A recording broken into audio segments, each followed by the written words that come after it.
This is going to be the non-restricted firearms lots from the beginning of the sale up to lot 85 and including 85.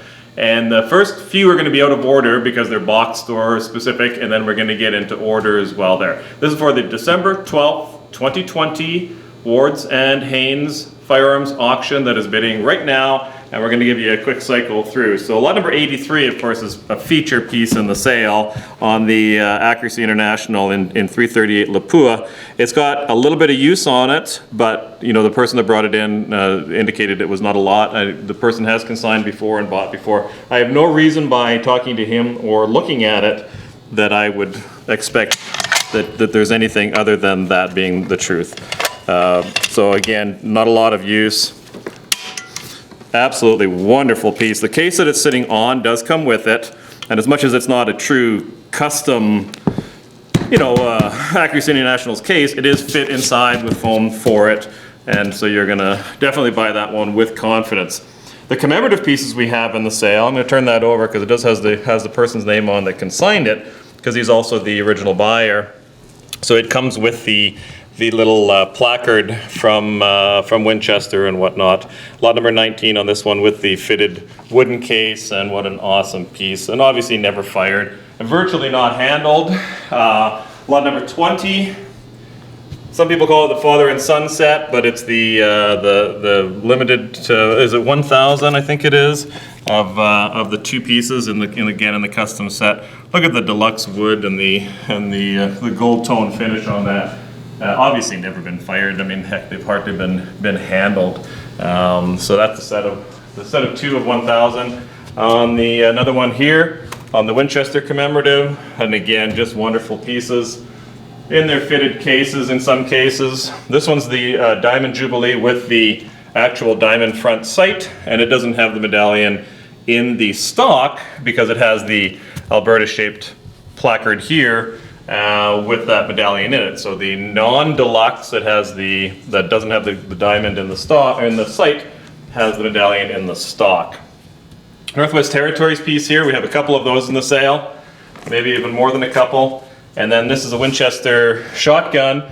You see the box is water damage, but the shotgun was not in the box when that happened. The box just happened to be in the basement in the crawl space sort of a thing, and it got an unfortunate circumstance. But the important thing is that the firearm itself was not in the box. Now we don't need to handle those. We're not going to cycle those for you. That would be silly. Nobody else has cycled them. I'm not going to be the guy. That's not the point of those ones.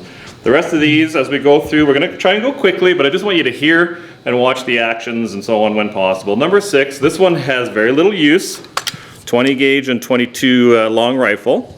Case hardened receiver, blued barrel. It's, you know, you're not going to learn anything from there because I'm telling you now, it's got very little use on it. So let's just buy that one with confidence. The next one, quite the opposite.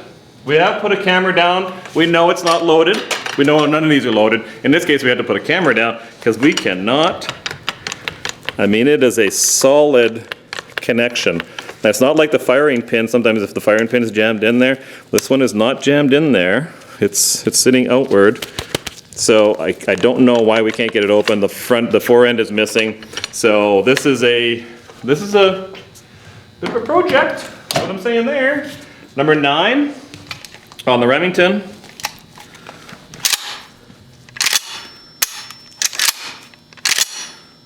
It's a little bit of dry firing, as we have mentioned. We have checked all these for safety before we rolled the camera.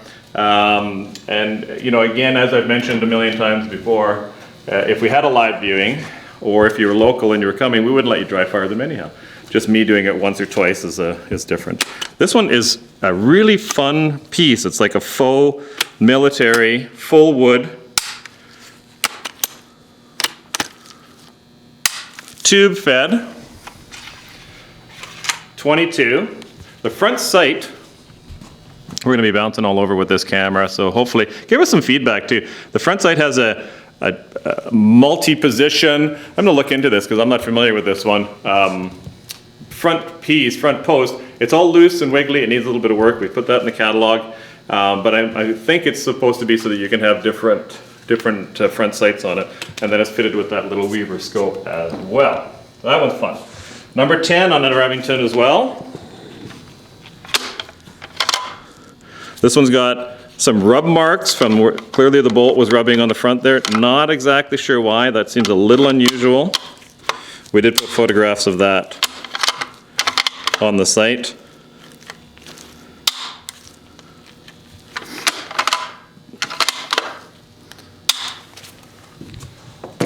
No binding or anything on the action. It just is that rubbing at the beginning.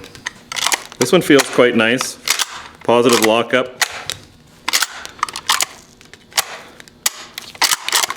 Safety. Functioning. Not much to show you on that one. Feels nice. This one here, opening, if the hinges lock is tight. Locks up tight. Safety engages as you cycle. Push it, or let me just show you that it works. Off. Nice piece there. Otherwise, look at the photographs online. 24. Give us feedback too on if these videos are helpful. This is only the second time doing them. Lockup feels tight. You can't hear any rattling. Safety is working. Safety off. Cycles.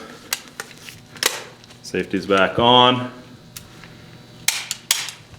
See if are they too fast? Are they too slow? I'm not going to do the air guns there. They are what they are. Or you know, too fast, too slow, too jumpy. Don't see anything. Not worth it. We can't spend forever. Try the safety. Safety works. Good looking piece. Good look. It cycles quite nicely. It's got some years on it, but definitely not road hard. This is virtually a new piece. So lot number 28. I should say that each time. Cycles. Lockup is good. Safety doesn't come on automatically on these ones, but not a lot of use on this one, and so I think you can buy this one with confidence. Not that you couldn't the other ones. It's really overall a very nice collection. Not much to show you on this one. There's no bolt. Sans bolt, so who knows where that is. It's got a magazine though, and other ones we have a couple coming up with no magazines, which is a little bit weird. This one, well, it's had use. It's taped together. It's had its day. It does a hinge.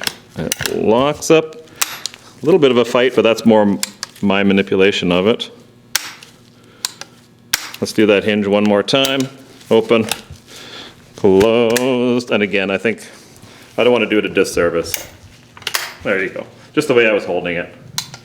This one has had some use, as you can see, and probably was sitting in the barn for a gajillion years.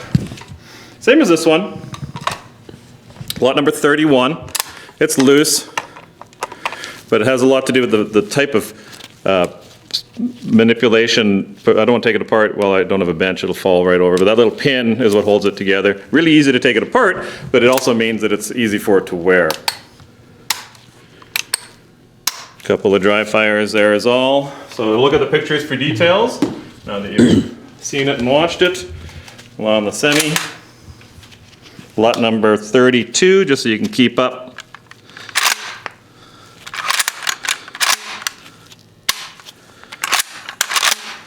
And the safety. Safety works. Nice clean piece. Nice clean piece. This next one's heavy. Heavy! 33. 10 gauge. The barrel on this thing is a monster. It is big. 10 gauge. It doesn't look like it's had a lot of use. Locks up, hinges nicely, opens nicely, cocks nicely, and it doesn't have a lot of handling marks on it. It's got more storage marks on it than it does use marks.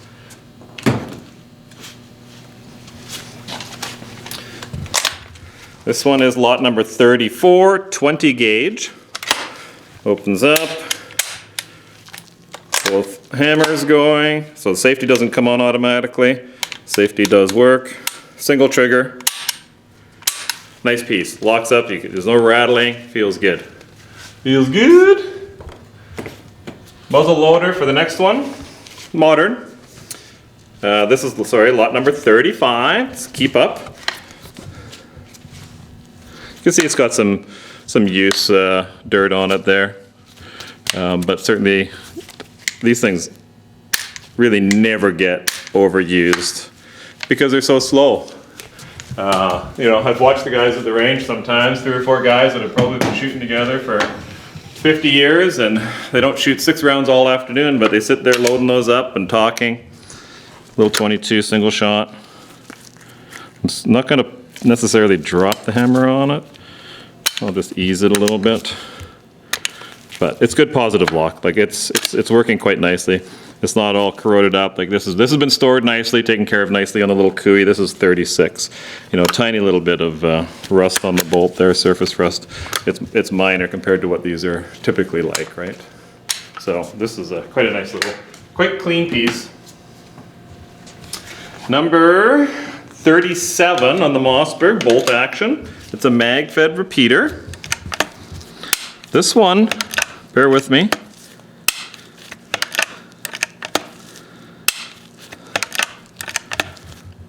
Okay, so it's going to make a liar out of me. Periodically, now I've cycled it too many times to be comfortable because it has, you know, you don't want to dry fire 22 often. Every now and again, it seems like you go to cycle it and it doesn't actually cock it. And you have to do it again. But that time it made a liar out of me, although I did spray a little schmuttum in there, and so maybe that's all it needed. Missing the front sight, and it's off to an angle. Will you be able to see that? If there was a front sight in there, it would actually be on an angle, so whatever that means. And number 38 on the CZ, little semi-auto, mag-fed.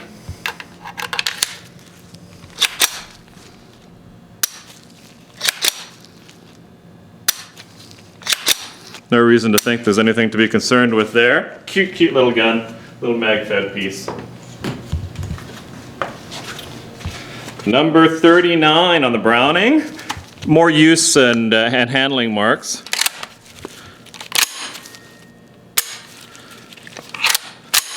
Let's try the safety. Safety works. Works good. So it's had use, there's no doubt about that. But mechanically it still seems to be rocking along quite nicely, as you would expect from a quality piece. Number 40, Remington 870. Safety on. Works. Safety off. Again, sounds nice. This one's a 150th anniversary piece. And so some might have kept it and never used it. That one has had a little bit of use, but not a lot. No magazine for this one. It's weird. We went through their miscellaneous. Lot number 41 on the Marlin. Bolt action repeater, but no mag. We went through the miscellaneous, which they do have some in the sale, but none of it, we didn't find the mags. Newer piece, not a lot of miles on this one, so it's there's no reason to think there's going to be any issues on it. Laminated stock with the thumb VLE there. Quite nice with the scope. Camouflage stock on this one, lot number 42, another Marlin. Same consigner, missing a mag. So not sure what to say about that. Newer piece too. You're not going to find anything weird with this one here. Safety on, safety works. Uncock, safety off, and away we go. So as far as, other than the missing mag, which is more a function of the description than the video, this one here has got more miles on it, on the Stevens favorite, and it's got a finish on it that probably, I don't know if you see it more in the videos or in the stills, but it's got, somebody has put sort of a shellac on the metal and the wood, and but mechanically it does get the job done. Pretty much what you would expect. It's got old repairs on it and so on, but you know, it's still together. It's not rattling. I know that's not necessarily the biggest testament, but it is something in a case like a piece like that. And I'll just cycle it. Safety on, works, safety off. This has the adjustable choke system, just the twist adjustable choke, which is quite nice. And there's not a whole lot of, you know, powder residue, corrosion or anything. It's been stored nicely. It's more dusty than anything else, quite frankly. Number 45, 338.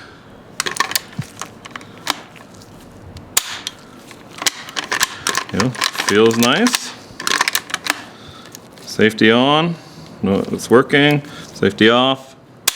Nice little piece. No fixed sights on this one. It's got the optic. It's definitely had some use, but not abuse. Comes with the leather sling there. Be a little bit gentle. We got the SKS with folding polymer furniture.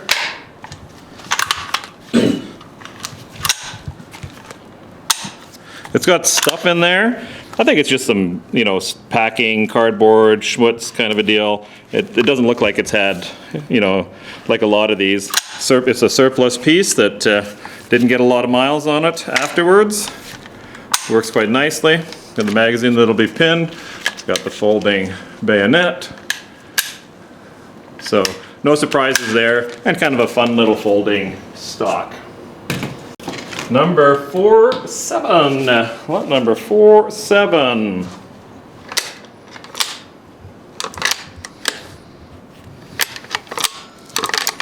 Feels nice. Safety on. Safety off. No surprises there. It definitely feels like a nice action.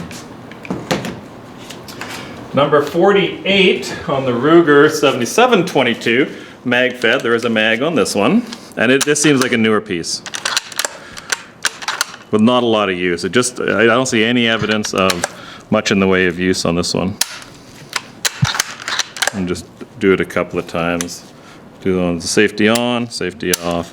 Yeah, there's no surprises on that one at all. Clean piece. So is the next one on the Marlin. Kind of definitely a target gun, heavy bull barrel, full adjustable stock, laminated. Full adjustable stock there, magazine. I mean, you could shorten that right up. That would be I mean, it's fitting me right now. I'm not a big guy, but if you shorten that right up, it's a junior gun then, right? We'll have to drop the mag to probably cycle that one. I don't need to dry fire it any more than that. That's perfectly fine. This is virtually a new piece. So the next one, sounds like a broken record. 44 Magnum. This is actually, when it was bought, it was a mare's leg, and then they added on the little stock, which makes it a cute little, by comparison, it's going to be similar to a nice old piece like that we're going to get to. So you can buy this one with confidence. This is just a good large loop, hardly been used. You look inside there, you know, it's had a couple of rounds through it. And nothing else to speak of.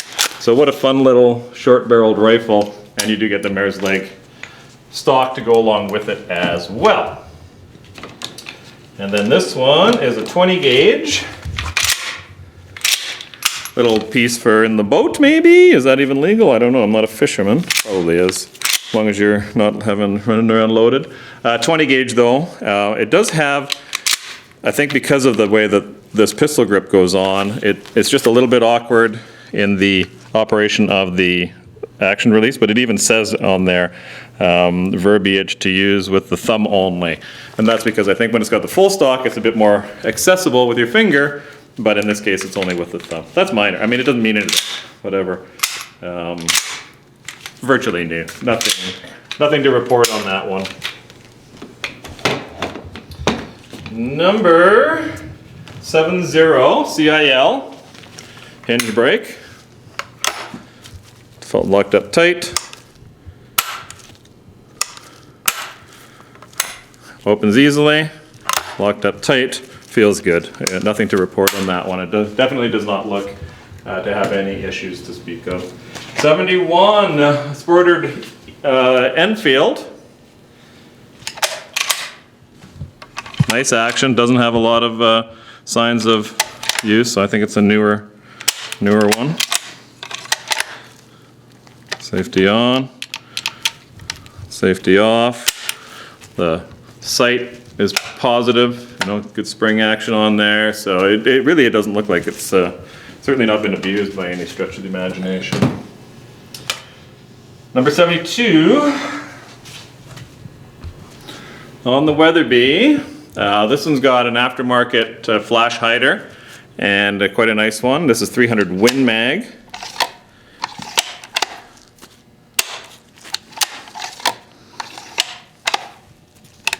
Does not show signs of use to speak of. And again, I think you can buy that one with confidence.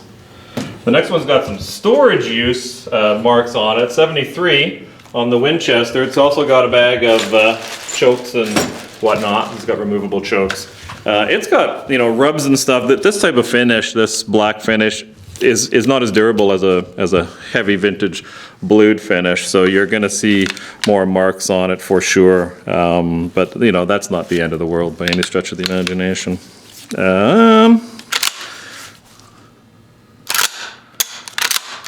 Put the safety on, safety off. So mechanically, I think you're in good shape, and there's just a little bit of scuffs and stuff on it, which is going to get like that as soon as you use it anyway. 74 is another fun one in that, like some of the handguns in the sale and some of the other vintage stuff coming up, it's got an old Bud Haynes and Company auctioneer's tag from the Great West Inn in Red Deer. Sale number 75, I think, is what that means. And this is lot number 74 in our case on the Richards. We'll open it. You know, it's vintage. I don't know if you can tell that some of that is movement, some of that's just me wiggling around. There we go, that's a better way to show it. So what you see is what you get on that one there. I'm looking at dry fire because you dry fire these hammers, or those firing pins into those, and it's really not good for it. But they do lock, and they do come back, you know, like the triggers work nicely.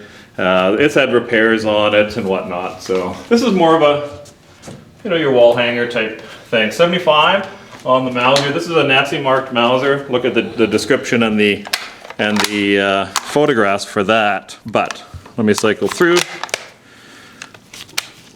Safety on cock.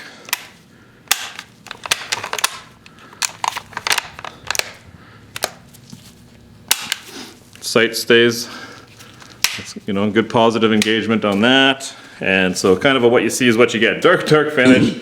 And you know, you don't want to over molest a piece like this anyway. So look at the photos for that. Well, look at the photos for all of them actually. This is the 76 is a Turkish piece. It's got an old Haynes tag. It's very faded. Probably been sitting in the sun. We'll go cycle through it.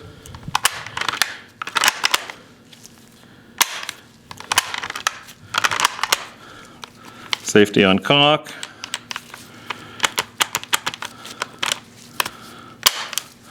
Again, the sight, good positive lock there, or not lock, but you know what I mean, engagement. And so otherwise look at the pictures. So good sounding action on that one too.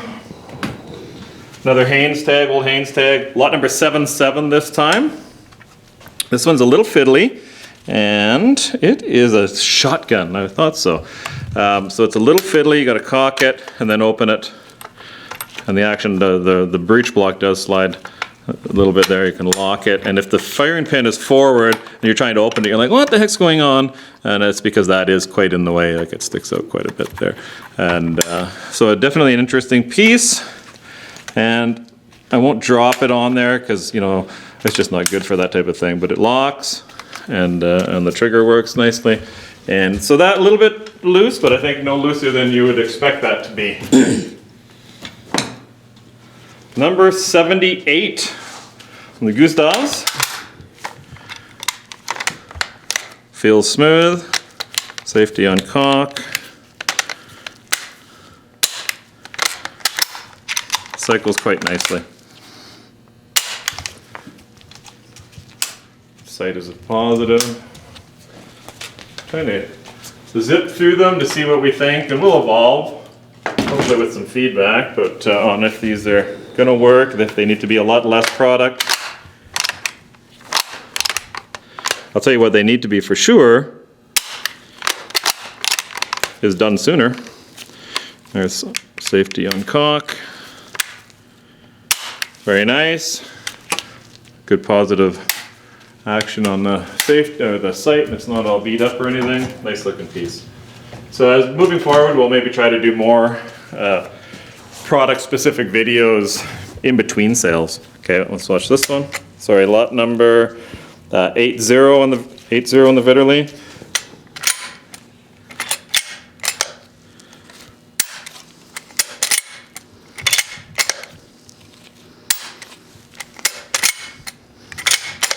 Nice. Nice, nice, nice. Otherwise, again, broken record, look at the videos and so on, or not the videos, but the photos and descriptions and whatnot. Lot number 81 on the Nagant.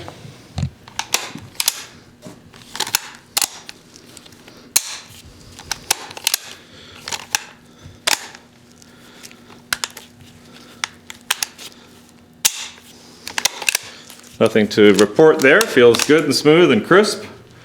Safety's there, there's no bayonet on this one. But the lugs are there. Number 82. Got the old Haynes tag on it there. And this is a Japanese piece.